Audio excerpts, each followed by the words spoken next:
We have our own website, so it is OneinTech.org, but it's also accessible and will soon be accessible through multiple points of the ISACA website. Right now, if you go onto the ISACA website, you will see Foundation. You can click on that and that will lead you to our own website as well.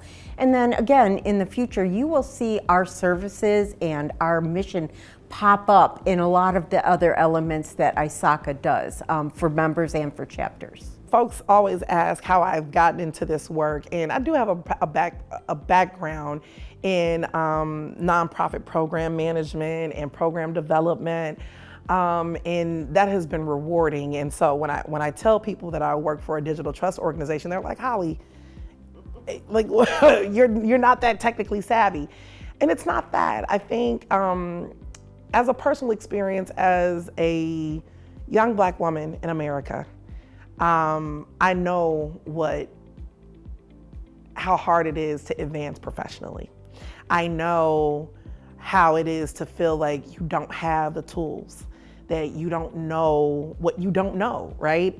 And if I can do my part to make sure that someone else doesn't have to go through that, then I will have succeeded in this work. And the fortunate thing, and the reason why I like working here, is because, ISACA's membership is incredible. This is hands down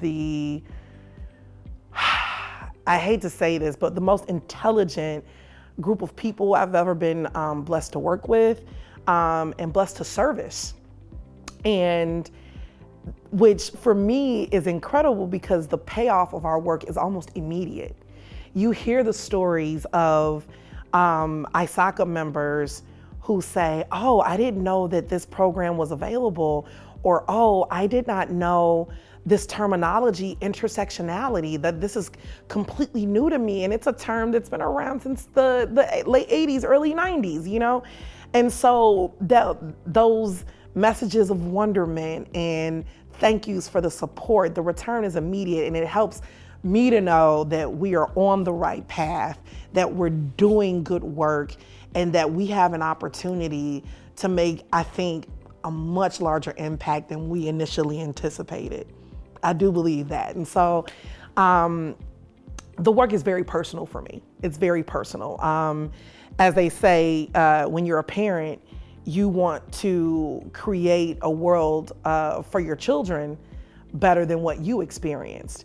And essentially that's what I would like to do for up and coming professionals, for rising professionals, for those who are reskilling and coming into digital trust, and for our current membership that's looking to do more, who want to do more, who want to get their ideas heard and to be at the table, to make those decisions, to have that impact, because it's personal to them too.